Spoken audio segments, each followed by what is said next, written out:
The date is August 2001. It had been a year since Space World's 2000 tech demo that beautifully showed Link facing Ganondorf in his castle. People had high hopes for Zelda, but then Wind Waker was revealed. It caused a lot of disappointment at the time, and while Twilight Princess would go on to be the more realistic Zelda people wanted on the GameCube, this one looked really different from expectations. It looked cartoony and simplistic.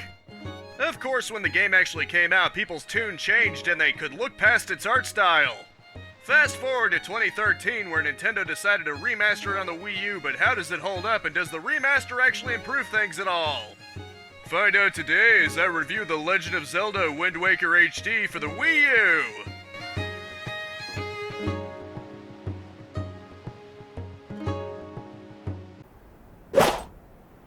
Seeing as how this is a review of the remaster, I figure I should get into what they changed first. The most obvious one is that instead of getting the Tingle Tuner that worked with the GBA in the original, you get the Tingle Bottle. It was meant to send and receive messages with other players. Ironically, this makes it more dated than the original tuner since the network will shut down eventually, leaving it worthless. I think they would have been better off just making the Tingle Tuner work with the Wii U's gamepad. It would have made perfect sense. They could have made a model for the Tingle Tuner that looked more like it too. Most of the other upgrades are quality of life improvements. Notably, you get access to a swift sale after acquiring the Wind Waker via an auction. It's always at full sail regardless of the wind direction, making it less necessary to keep changing the direction of the wind. This is very useful for cutting down on repetition. The Wind Waker itself only plays the full tune the first time you play during a session. Most of the other changes are just little things like this. Quoting the fandom wiki, your starting wallet has 500 rupees, so you aren't required to upgrade. You don't get knocked off the red line as easily while sailing. The Deku Leaf projects an icon beneath you for landing, and the cannon's trajectory is shown. One nice thing is the inventory is displayed on the gamepad, making changing items and the like more easy to do. You can also use the gyroscope for aiming, but this isn't required and I made no use of it. Naturally, there's also Hero Mode, which I made use of, that doubles the damage inflicted on you and eliminates recovery hearts. It made bottled healing items all the more precious for sure and is surprisingly challenging. Ganondorf himself certainly put me through the ringer initially, so you won't be hurting for a sweater. I could go on and on about the little differences like Fisherman Advice appearing on the sea chart and the Wind Waker not starting until you hold a direction, but you get the general idea. It's just little tweaks for quality of life and removing a game-crashing bug in one case. Aside from the Swift Sail and Tingle Bottle though, there isn't really anything here in terms of new content. That being said, Wind Waker itself is still a very solid Zelda game from a gameplay perspective. The hook shot being replaced with a grapple shot you swing from, the ocarina being replaced with a more simple Wind Waker, and a sailboat replacing opponent for traveling from island to island perhaps stand as the more significant changes from previous Zelda games. It also has a number of new items such as a Deku Leaf that uses magic for gliding and can be seen as the precursor to the glider from Breath of the Wild. In many ways, you can say Wind Waker is like the precursor to Breath of the Wild since it has a lot more open world to it. It's still a little linear though in that the islands are unlocked over time. It's also a lot emptier in the ocean since the GameCube was significantly less powerful. Thankfully, you gain fast travel in the form of cyclones. It's actually mandatory to reach a place at some point, but I recommend getting it as soon as you can. The magic armor, funnily enough, shows how much better it is when there's an actual magic bar. Unlike Twilight Princess, which was forced to awkwardly draw from your rupees, this uses the actual magic bar for your invulnerability. It's certainly not something to be taken for granted, since the Zelda series essentially abandoned it at this point in favor of stamina. However, this is only true of the GameCube original because the Wii U version bafflingly uses rupees despite having a magic meter. Yeah, I don't know why they did that either, unless it's some kind of misguided attempt to connect it to Twilight Princess or something. The magic armor is acquired from a trade sequence reminiscent of the one to get the Big Goron sword. Most other items are business as usual, such as a bow and arrow, iron boots, and a giant hammer. Although the boomerang allows you to target up to 5 things, making it a precursor for the Gale Boomerang of sorts. Like Ocarina of Time, there's also a day and night cycle with certain things locked to one or the other, and you can also get an optional song to skip from one to the other. One concept that kinda comes back from Majora's Mask is having a couple of companions in select circumstances you can control, one for flying and the other for planting small trees. You also gain sword techniques, another thing that would carry over to Twilight Princess. You get a Picto box like in Majora's Mask, and it's tied to a figurine side quest if you want to get into that. The grappling hook can actually be used to steal items from enemies, such as skull necklaces to sell off or chew jelly to acquire free potions out of. Night crests from Dark Nuts are the real prize, of course. Get 10 of them and you can unlock the Hurricane Spin, a long spinning version of the regular spin attack. One neat thing is there's a water mechanic of temporarily cooling lava to make rock platforms. This is yet another thing that would return in a later title, in this case Skyward Sword. Overall, the gameplay is quite solid and enjoyable. The overworld is a little barren. It's clear that they were a bit too excited for this big open world that the GameCube just couldn't do justice to. Apart from that, though, it's everything you'd expect from a Zelda game and has enough new and old to do justice to the series. This, more than anything else, is probably why the complaints about it being cartoony dissolved after it came out. People realized that despite its more silly look, it plays like a real Zelda game should, and I had fun every step of the way. The HD edition does improve things enough that I can recommend it, but only if you don't have the original GameCube version. The plot is one of the more interesting ones in a Zelda game, both for Ganondorf and the princess herself. Of course, that comes for later. As has become series tradition, at least not counting sequels like Majora's Mask, Link's living some kind of humble life at first. In this case, he's a simple kid living on an island with his grandmother and sister. Tragedy strikes when his sister is captured by a giant bird and he must set forth to save her. He runs into a group of pirates led by the equally bold child Tetra. To help Link save his sister, they take him to a moblin fortress where he's promptly fired into it via barrel. From here, Link's adventure has truly begun. Let's just say the more important characters like the boat he eventually meets who becomes his companion prove to be vital to the plot. Like I said, this is one of the princess and Ganondorf's more interesting stories. Ganondorf in particular has his motives actually revealed that Gyarados Desert proved too harsh and that he coveted Hyrule's pleasant air. In retrospect, thanks to Skyward Sword, it actually makes sense that this envy would be twisted by a malevolent force.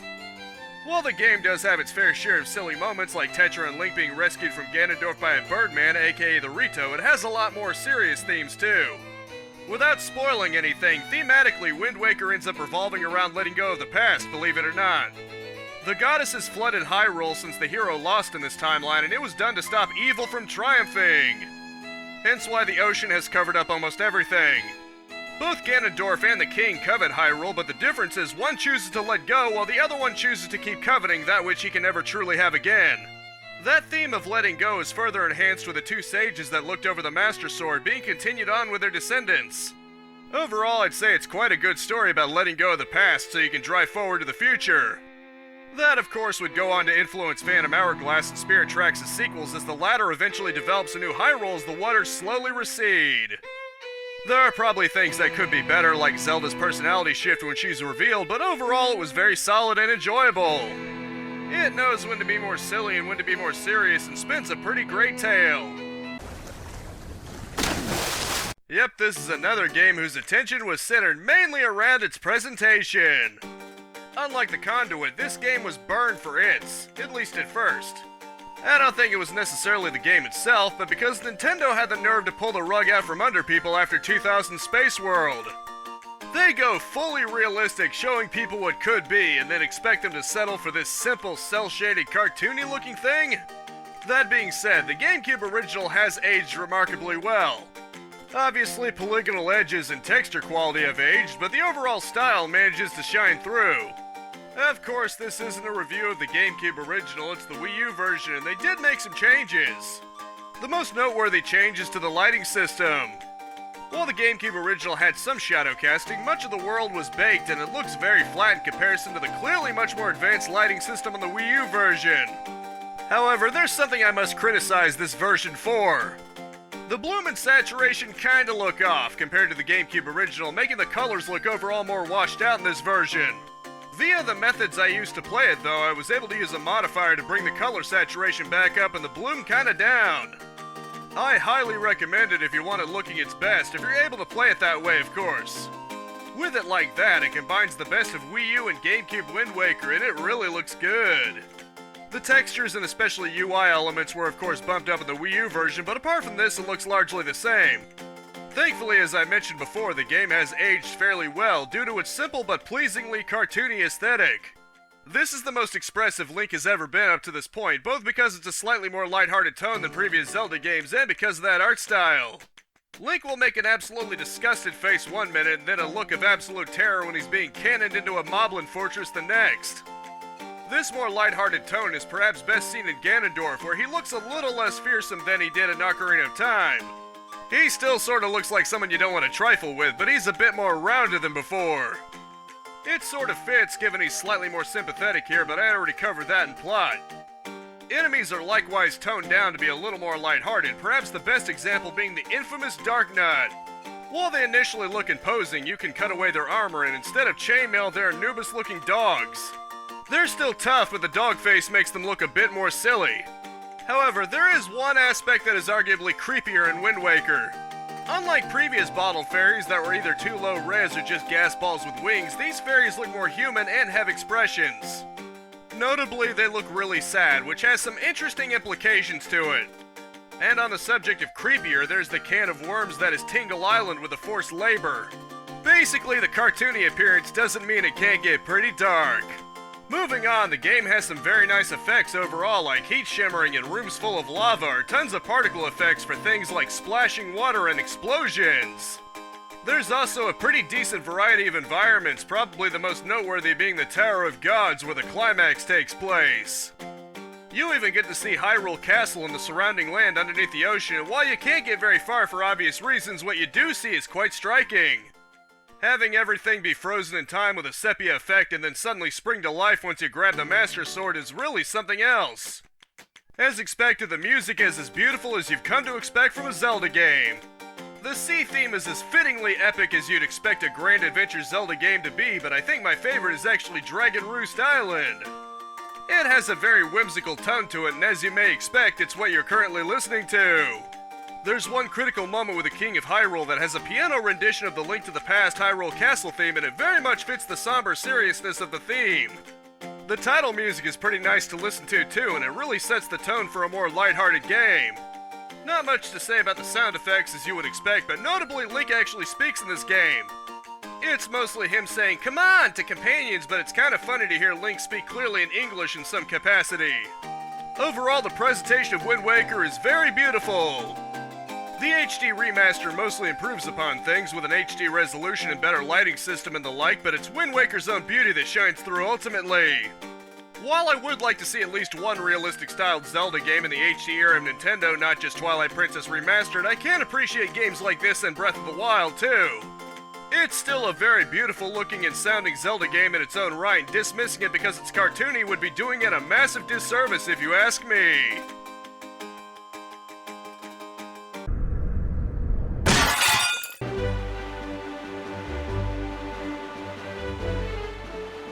The Wii U version has some quality of life improvements like streamlining the Triforce quest a bit, giving you a fatter starting wallet and having a swiftness sale, but overall it doesn't do anything too substantial.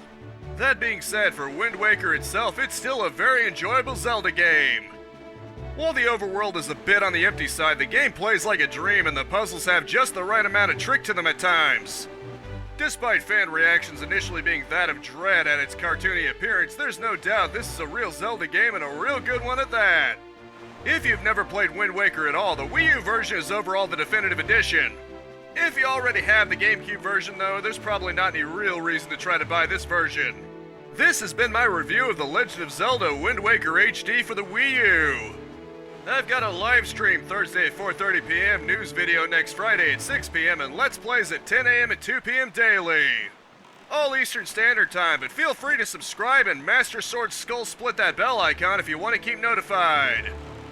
A like and comment are always appreciated, but I just hope you genuinely enjoyed yourself. And that is it for now. Thank you so much for tuning in with me. This week's epic freebie until next Thursday is Insurmountable and XCOM 2.